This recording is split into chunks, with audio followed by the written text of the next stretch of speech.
So all the way back, Genesis 2:15, and Jehovah God took the man, put him into the Garden of Eden to dress it and to keep it.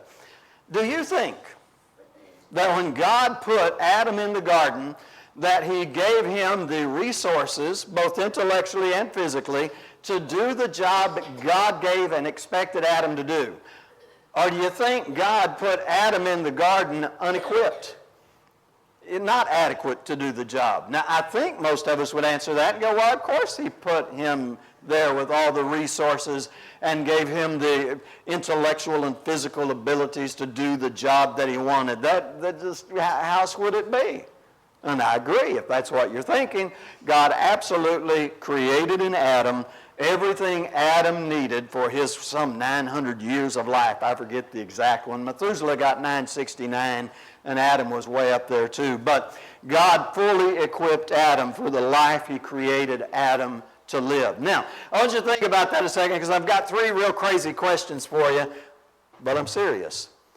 How do you think Adam would have done in the NFL or the NBA? What kind of football player would he have made? You think he'd have been a good basketball player? No, I'm serious. Are you going, well, that's stupid. Why does it matter?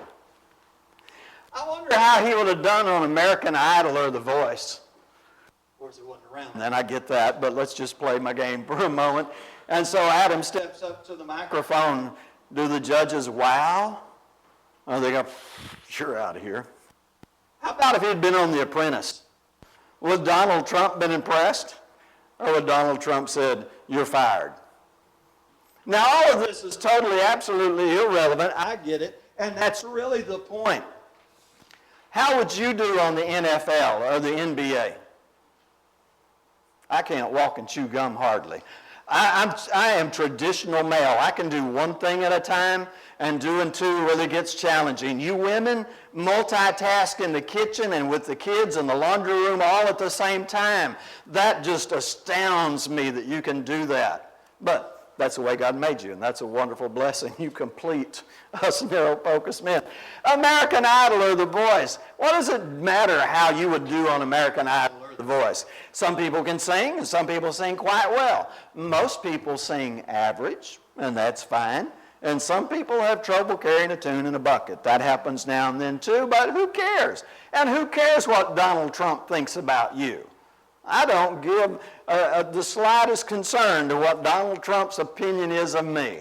And his only concern of me is what button am I going to push when I vote? Isn't that kind of sad? God created me and God created you with everything you need to live a successful life and to do the job he gave you to do, which incidentally, let me just tell you that answer and then I won't come back to it. I don't have it up here, but it's Ecclesiastes 12, 13, and 14. You can say it with me. The whole duty of man. Do I even need to finish it? There's your job. There's what you got. And you are totally equipped to do just exactly that and live a deep, wonderful, fulfilling life pursuing your dreams. And when you get to the kind of nonsense that, well, yeah, but I just wouldn't be a good football player. I don't care. Who cares? Really? I'm going to get in a little bit of trouble here, I'm sure. These parents that think their baby is going to be the next superstar on the baseball team in the major leagues or on the basketball team or so on and so forth. Now, I want you to love your babies, and if your babies love sports, let them pursue sports. But come on, if you're really thinking they're going to be the next professional sports player, get a talent scout to come in that really knows talent and let him wake you up from your dream. And don't mess up your kid's life thinking you're going to be a superstar. Let them be a super Christian. Let them be a super mom, a super dad, a super member of the community. And if they're that 1 in 100 million people that can make the cut at the pro level, then sure, great. But let's be realistic. American Idol or The Voice, if you love to sing, there's nothing wrong with singing. Singing's great. But who cares if you can't, which most of us will never make the cut. If we tried in The Apprentice, ain't even going to mess with Donald Trump anymore. So we all do this. We start comparing ourselves to other people. Now, as Christians, we're going to do it more often with Bible characters. So that's supposed to be Moses, that's supposed to be Noah, taking his His little ark in the background, which doesn't show up well there. And anyway, when you think about yourself and your Christian life compared to Noah, what do you think? I mean, Noah rocks, right? Well, except for that thing with the vineyard and getting drunk and naked that one time. But other than that, Noah rocks pretty much, right? How does your life compare?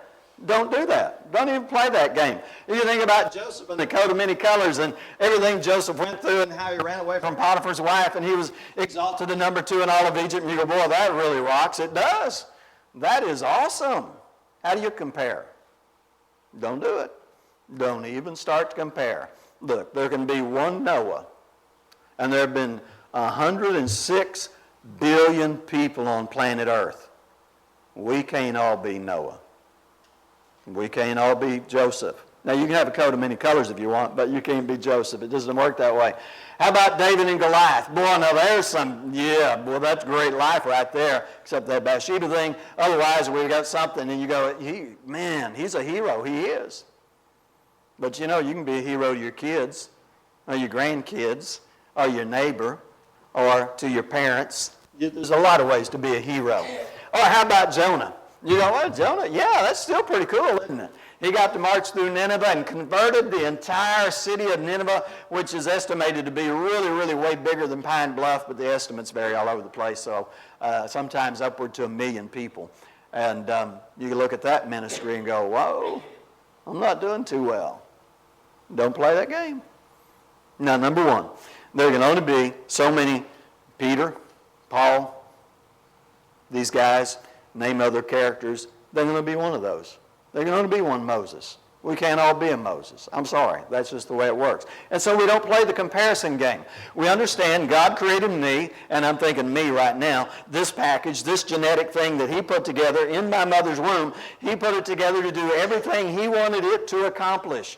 My goal is not to be looking at somebody else and going, oh, I wish I was. My goal is to be the best me that I can be and understand that I am absolutely enough to do exactly what God wanted me to do. And really, I'm a little bit on the lazy side. I'm glad he didn't call me to be a Moses. I don't want to have to march up to the White House 10 times and have an encounter with Trump. I got other things I'd rather be doing. I'm glad he didn't make me a David. I don't know if you know it, but I'm really not the warrior type. And if I was looking at a guy that was 9 foot tall, I'd be kind of thinking what David's brothers were. You need to get away from him. Get back. That's not my thing. He made this one, though, exactly like he wanted it, to do exactly what he wanted to do, which let me just really smooth over the top of this, to love and cherish my wife, to raise my kids in the nurture and admonition of the Lord to the best of my ability, to be a good Christian in my community, a good friend, and a good influence, to let my life shine. Whew. That's pretty easy stuff. I can do that. And I got everything I need, and you have everything you need to do just exactly that. And you don't want to mess it up by comparing yourself to a whole lot of other things. So God created you with enough talent to get the job done. Anytime somebody starts whining they can't, they need to step back and evaluate what they're saying they can't. I can't play NBA basketball. I can't play schoolyard basketball, but that's all right. We're not worried about that sort of thing. But when we start to look at the responsibilities of life and we start whining we can't, yes you can, because God created you enough to do exactly what he wants you to do. And I'm not real big into, Dave, God has a special purpose for your life. Must be cars, incidentally. I'm not real big into that personal, customize each individual thing as some folks are. I believe that when God has a purpose for my life, and we're back to Ecclesiastes 12 and 13, the whole duty of Clarence is to fear God, keep his commandments. I look at the situation Clarence is in. I'm married, I got kids, I'm in a community, and that means I got to nurture and cherish my wife as my own flesh. I got to respect my community, I got to behave. And that kind of thing is what I think. And he gave me everything I need to do that. And he gave you everything you need to do that too. Now, your individual details will be different than mine, and that's fine. But he gave you everything you need to do to get from point one, that cute little baby picture, which I keep a little baby in the corner here to remind you of that cute little baby phase, all the way to the golden street. He gave you enough to make that journey. Don't let comparisons trip you up. Now, as the little heading says, this is not a new problem. People have been doing this, comparing themselves to other people forever, except for Adam. Well, who did he compare himself to, right? Now, maybe later on in life he got to, but early up he didn't. So when they came to Capernaum, and when he was in the house, he asked them, "What were ye reasoning on the way?" But they held their peace, for they had disputed with one another on the way who was the greatest. Can't you see it? The 12 disciples walking with Jesus, witnessing miracles that you and I would love to have seen, and they're on the way traveling with Jesus, fussing about who's going to be the greatest. I'm better than you. Know these and that. And it was a comparison game. And it's something that's been going on a long time. Peter wasn't above it. Peter got into it. This is after the resurrection, and they're together, and Peter turning about seeth the disciple whom Jesus loved following. This is a reference to John, who also leaned back on his breast at the supper and said, "Lord, who is he that betrayeth thee?" And that's all a reference to John and what have you. And Peter, therefore, seeing him, John, saith to Jesus, "Lord, and what shall this man do?" You see what's going on? Peter's not just looking at, okay, I'm Peter, and I've got a job, and I've got a responsibility, and I got to be faithful. He's like, yeah, and I get that, but what about? And did you get Jesus' answer? You read ahead on me? Jesus said unto him, "If I will that he tarry till I come, what is that to thee? Follow thou me." In other words, if I may put it in a modern paraphrase, Jesus said to Peter, what I do with John is none of your business. You need to be paying attention to Peter. Don't play the comparison game. If God, Jesus, had willed that John live until the second coming, so what? That would be really cool, wouldn't it? Because we would know where he's at, and we'd go talk to him, and we'd ask him questions, but he didn't. That was a misunderstanding in the larger story there. But it didn't matter. So God had a different plan for Moses. Great. I'm glad Moses did it. So God had a different plan for David. Awesome. We have wonderful stories for Vacation Bible School now, you know. What if David had gotten to the comparison game, though, and started going, well, I'm not as good as Saul. I'm not as big as Saul. I can't even wear his armor. And, you know, it came to his senses, so to speak, and just slunked off home and never picked up those stones in that sling. If David had had that attitude, we'd have never known the story, would we? You see, you can't have that comparison attitude. You got to go, look, this is me, and this is what I know I can do. David said, I've killed a lion and a bear. I know what I can do. And this Goliath, this dog, won't be any different. And he was right. But he didn't play the comparison game. David looked at David. And so you don't get into that. Hey, that came out better than I thought it would. I like this picture. This is right out of the dictionary, unique. I don't know why that little question mark showed up there. That's just a little glitch, I guess. Being the only one of its kind, unlike anything else. I want you to look at yourself or look at the person sitting next to you, in front of you, behind you, whatever. You mamas can do the behind thing because you've got eyes in the back of your head. And I want you to understand that that person sitting next to you is truly, by definition, absolutely unique, one of a kind. There is no other one. That's exactly, we are, to use the old term, we're snowflakes. They claim every snowflake is different. Out of the 106 billion people that have populated planet Earth, there have been a couple that look more like you than others, and there's some that sound a little bit more like you than others, but there's never been another you. And the one that puzzles me, I had a lady walk up to me once and go, "Are you Dutch King?" And I thought, man, I don't look anything like Dutch, do I? Nonetheless, you know, some people just don't have good vision, I guess. But there's only one person that can be a perfect Clarence, and that's Clarence. And Clarence is going to mess it up if Clarence decides he needs to be a perfect D. Bowman. Or my other favorite preacher, Harold Turner. If I decide I need to be a Harold Turner, then I'm messing it up. God already created a Harold Turner, and he already created a D. Bowman, and now he created a Clarence. And Clarence needs to do what Clarence can do, and Dave needs to do what Dave can do, and Vicki what Vicki, and Sharon and Brendan, Mark, and so on and so forth. Everyone needs to go, look, let's see what God put in this grab bag, this box, this surprise package, this whole biological thing. Let's see what it'll do. And not play the comparison game and get all worried about what other people can do. Admire what they can do. Let it inspire you, but don't get messed up and lose your uniqueness. God created you, as David said, in your mother's womb. You are a special, unique piece of God's artwork. Now be it. So let's talk about singing a second. So I'm going to miss my parts. We got soprano and alto and bass and tenor. I got them out of order, but I got them. So let's say the bass singer hates himself because he can't sing soprano. Kind of mess the quartet up, wouldn't it? If you don't have a good quartet, Oak Ridge Boys, you got to have that guy that can do the papa, get way down there. Without him, the song would have never worked. But I don't know that he could sing tenor. You take where you're at. And so the papa guy goes, I'm a good bass. And the other guys and the tenor and all whoever they are, they go, well, I'm a good this, this, and this. And they brought their talents together. And they had an awesome career that made many of us smile and enjoy their music. The Statler brothers did it. And then you have singers that all excel and are awesome in their own way. And this is one of the things. Elvis Presley, not going to say much about his moral life, but you had Elvis Presley. He was awesome. Then you had that Dylan guy. I don't even know how he ever got recorded myself, but nonetheless, he found a niche and it worked for him. That's the way those kind of things work. And you just understand that different people bring different things to the table, and it can all be wonderful. And I wonder how many professional singers there are today.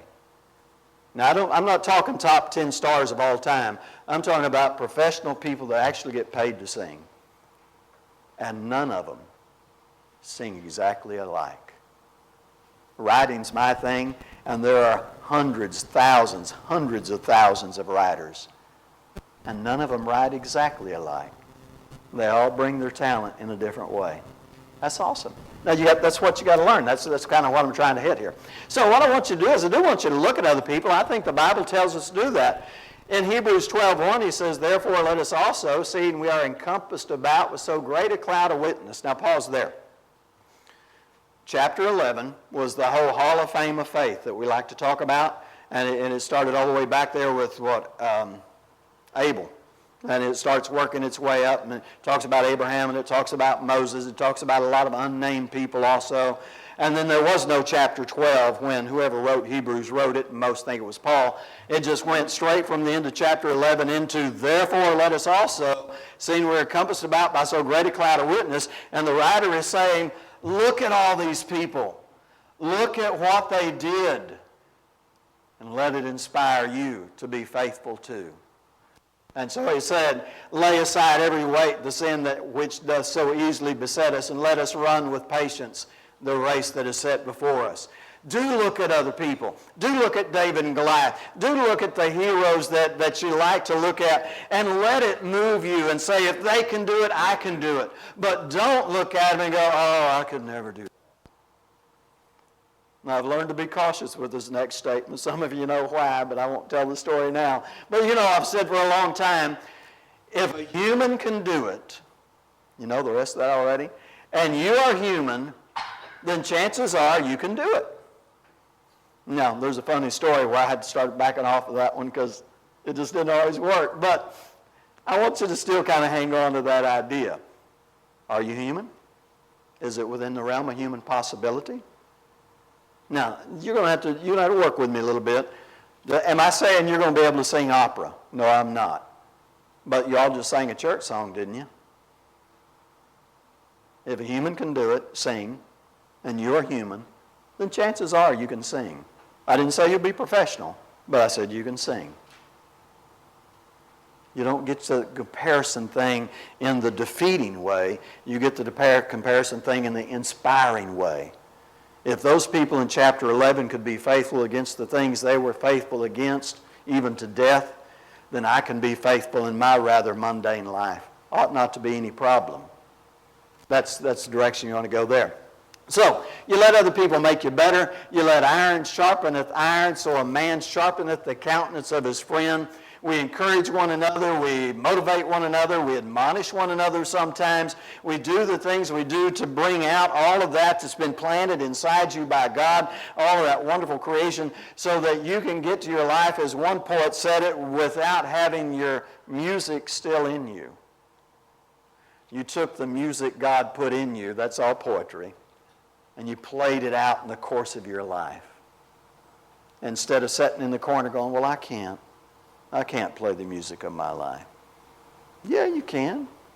And there'll be people who thought you hung the moon for a while. Kids did for a long time.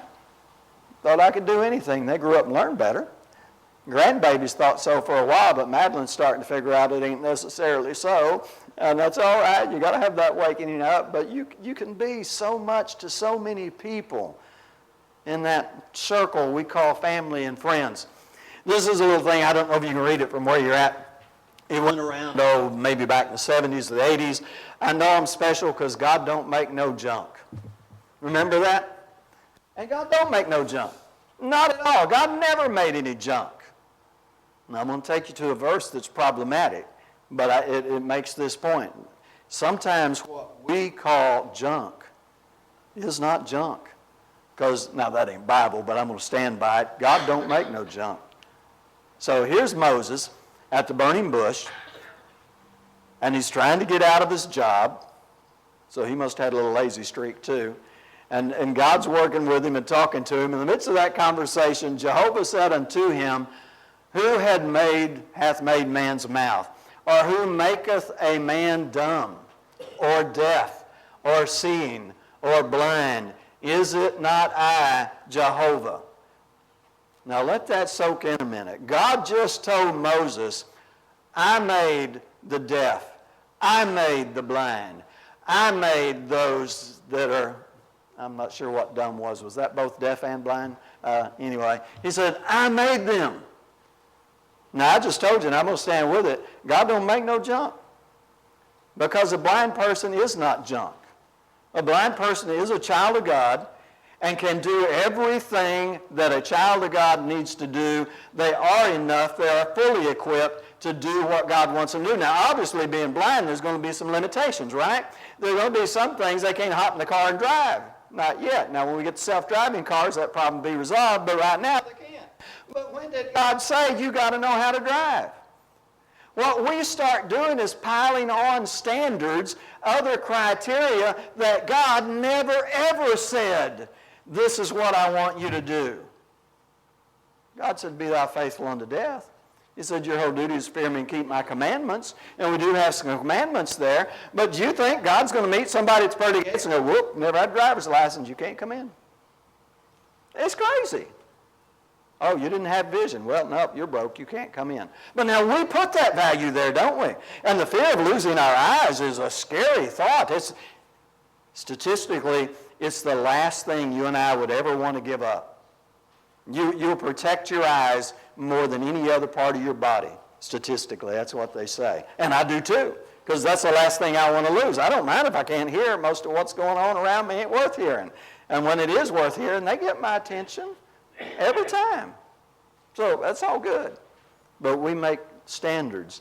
And then we evaluate ourselves and go, well, I'm not as tall as somebody, or I can't articulate as well as somebody, or I'm not as good at studying as somebody, or blah, blah, blah, blah. And therefore, no, there's no junk. There is no junk. God didn't make any. He made everybody with all the talent, the ability, the skill that they need to make it from that cute little baby picture in the corner all the way to heaven. And see, that's God's goal. Now, if you happen to be a CEO of a big company on the way, that's fine, but God don't care if you're a CEO or not. That's not why Christ went to Calvary. He went to get you from that stage, little pink baby, to the golden street. He planned for us to be different. This is great. This is a wonderful relief, actually. For even as we have many members in one body, and all the members have not the same office, so we who are many are one body in Christ, and severally members of one another, and having gifts differing according to the grace that was given to us, whether prophecy, let us prophesy according, and he goes on to explain those. You could, if you want, use 1 Corinthians chapter 12, start at verse 12, and he talks about the body, and about the different parts of the body. And if the hand says, well, I'm not the eye, or the foot says, I'm not the ear, or whatever he says there, and you know, and he says, look, we're all different. We're supposed to be different. Don't ever ever look at somebody else and go, well, because I'm not like them, I'm inferior. It's okay to look and go, I'm not like them. They can sing a higher note than I can sing. They can play a better guitar than I can play. They can paint a better picture than I can paint. They can run faster than I can run, which at 60 is no problem for most people. They can fix a car better than I can fix a car. That'd be Dave Miller there, you know. They can do things I can't do, so what? As long as I don't look at that and go and conclude I'm inferior. Now, I have no problem in concluding that Dave Miller has a lot more years and experience under the hood and a lot more teaching and training in that department than I do. That's fine. That doesn't make me feel inferior at all. And so you can make those distinctions, but you never make the "and I must be inferior" distinction. Don't do that one. Comparisons are dangerous. So Peter, this is after he denied Christ 3 times and the cock crowed. And so Peter remembered the words which Jesus had said, before the cock crowed, thou shalt deny me thrice. And he went out and wept bitterly. What if Peter had made this comparison? What if he had thought about Judas and the 30 pieces of silver? And what if Peter had said, well, I feel kind of bad about denying the Lord, but at least I didn't betray him for 30 pieces of silver. I'm not that bad.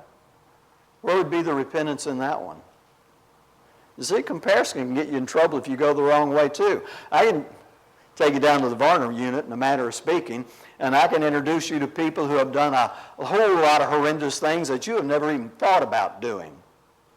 And you are way better than them morally. But that's not the point, is it? If you're not right with the Lord, are you going to heaven? See?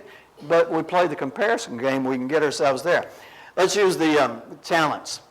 Let me jump down to verse 15. And unto one he gave 5 talents, to another 2, and to another 1, to each according to his several ability, and he went on his journey. Now let's look at the 2-talent man.